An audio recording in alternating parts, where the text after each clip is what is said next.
उनके जो स्टूडेंट्स हैं ना, इतना आईक्यू शार्प है और उनको आगे प्रमोट किया जाता है, हमारी तरह नहीं है वो।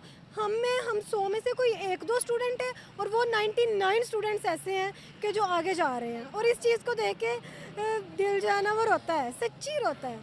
बात करेंगे मालदीव्स की, और जैसे कि आपने देखा कि ट्विटर पे मालदीव्स के फॉरेन मिनिस्टर ने इंडिया का शुक्रिया अदा किया है, जो इंडिया ने उनकी हेल्प की है। साथ ही डॉक्टर जयशंकर ने भी कहा कि जी उनको रिप्लाई में उन्होंने कहा कि नेबर्स जो है वो फर्स्ट हैं, उनकी इसलिए हेल्प की गई है। तो नेबर्स तो हम भी हैं सर, ऐसी क्या बात है, हमारी तरफ भी कही है डॉक्टर साहब से कि देख ले डॉक्टर जयशंकर वैसे तो खैर मेरे most most most favourite politicians में से है या फॉरेन मिनिस्टर्स में से हैं।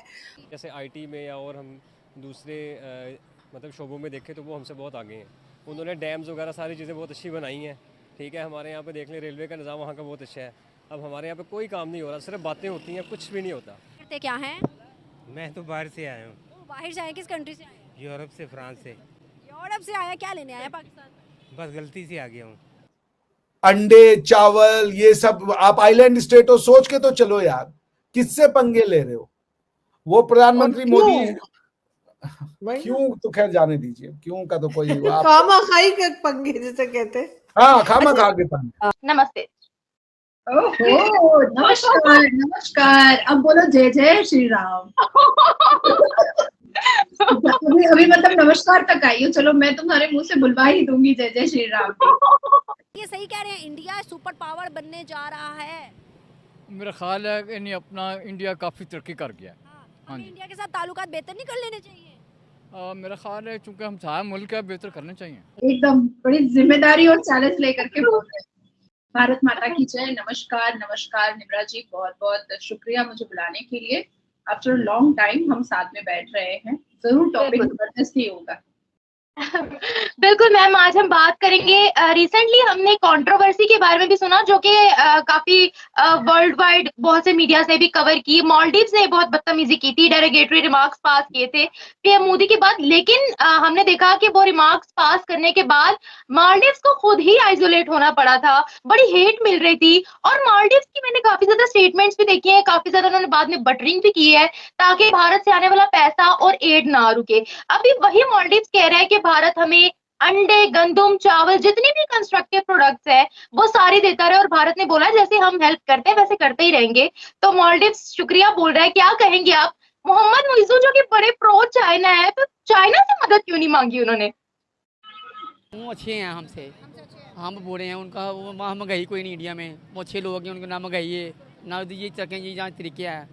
इंडिया हमारे से काफ़ी ज़्यादा तरक्की कर गया हुआ है, वो G20 में शामिल है वो इंडिया। भारत बहुत खूबसूरत है, हम संस्कृति से चलते हैं, संस्कार से चलते हैं। हमारे भारत की संस्कृति में पहले शांति होती है, और जब शांति कोई बर्दाश्त नहीं कर पाता है तब क्रांति आती है, तब हम क्रांति लेकर आते हैं।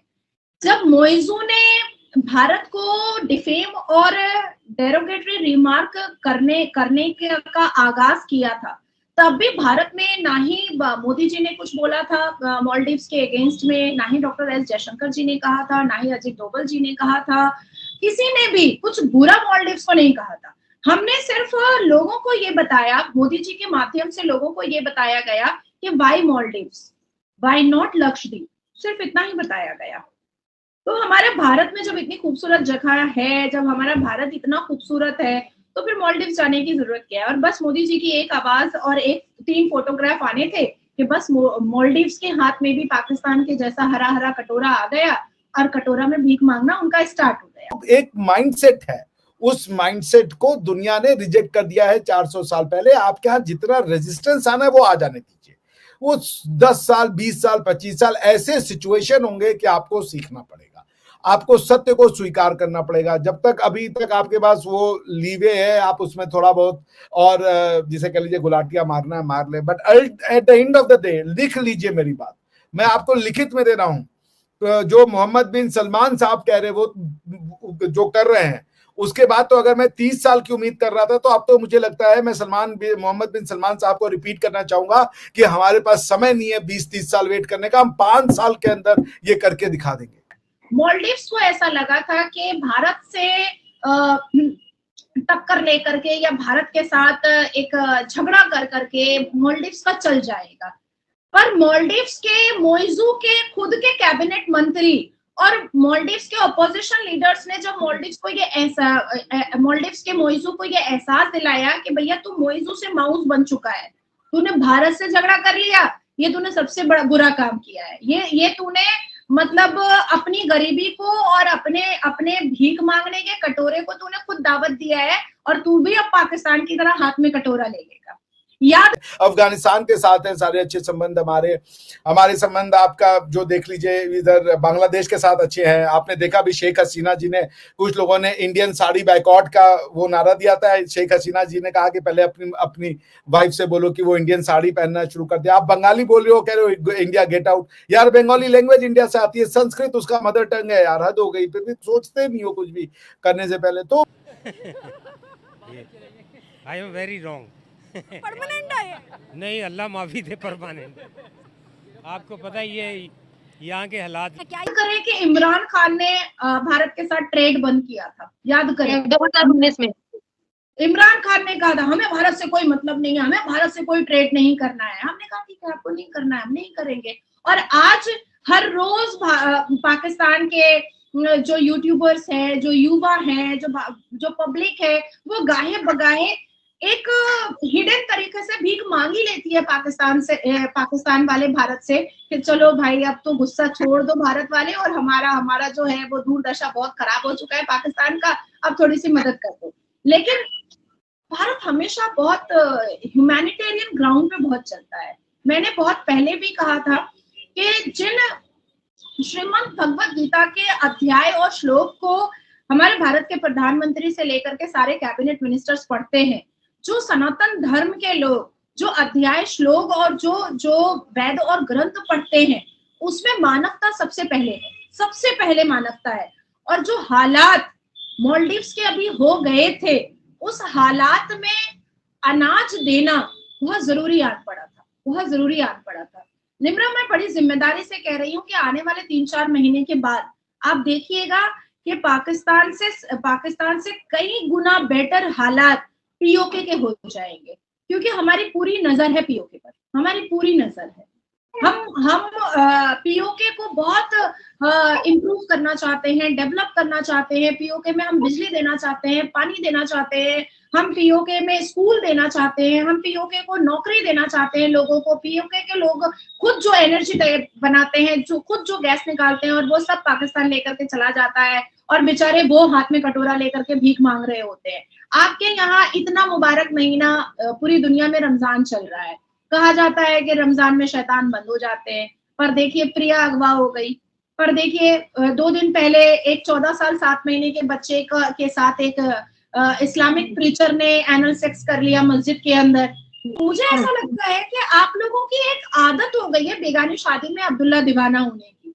अब भारत और मालदीव्स में जो भी थोड़ा बहुत था, जो मालदीव्स ने अपना एक नेगेटिविटी दिखाई थी, उसके बाद वो खुद माफी मांगा है, उसके बाद फिर वो घुटने के पल बैठा है, उसके बाद फिर वो हाथ जोड़ करके खड़ा हो रहा है, उसके बाद फिर वही मोदी जी को बार बार बटरिंग करने की कोशिश कर रहा है, बार बार मनाने की कोशिश कर रहा है। तो इसमें आपका क्या रोल है, पाकिस्तान का क्या रोल? तो जो मोहम्मद बिन सलमान साहब जिस रास्ते पे जा रहे हैं, आप सोच सकती हैं आरजू जी, आपके यहाँ पे क्या हुआ था, एक लड़की के ड्रेस पे अरबी लिखा हुआ था, लोगों ने उसको ऑलमोस्ट लिंच कर दिया। और उन्होंने क्या करवाया है मोहम्मद बिन सलमान साहब ने, उन्होंने अपनी मिस सऊदिया को भेजा है ब्यूटी पेजेंट में, जितने यहाँ तक के खुले कपड़े पहने हुए हैं, ये सब उनका दिख रहा है, और वो स्लीवलेस है और सब कुछ है, और वो सऊदिया के झंडे को चूम रही हैं, जिसपे नारा है कलमा तैयबा लिखा हुआ है जी, कलमा लिखा हुआ है। तो आप सोचिए जरा, पाकिस्तान में तो उनका तो बेचारी का जीना मुश्किल कर देते। सोच लीजिए कि, और उसके बाद स्मृति ईरानी जी को बिना हेड स्कार्फ लिए हुए, बिना सर को ढाके हुए वो मदीना के जो मस्जिद अल नबवी है वहां पे उन्होंने अलाउ किया पिक्चर। ये क्या आपको लगता है जानबूझ के, अरे वो कोई चोरी करके आया? ये जानबूझ के पिक्चर रिलीज की गई। आपका नाम? मोहम्मद सलीम। करते क्या हैं? मैं गाड़ी चलाता हूँ। गाड़ी चलाते हैं, गुजारा अच्छा हो रहा है? नहीं, मुझको महंगाई बहुत है। ईद के कपड़े आ गए? नहीं। लेने के वो हैसियत नहीं है? नहीं, बच्चे को लेके दिया, हमने नहीं लिए। क्या वजूहात है कि 76 साल हो गए पाकिस्तान को बने हुए, 76 साल बाद आज इतना बुरा हाल हो गया कि पाकिस्तानी आम पाकिस्तान से खुश नहीं है? हम क्या करें, हालात बहुत ख़राब, बिल घर कितने आते हैं, किराए का मकान है, ये 25,000 को हमारी तरह हैं, बच्चे पालने हम को पड़े नहीं, बच्चों को ले दिए हैं, किराया बिल नहीं दे सकते, गरीब आदमी है। मैं लड़की यूनिवर्सिटी की लड़कियों की गाड़ी चलाता हूँ, तो मेरी 25,000 तरह 20,000 नहीं गुजारा है।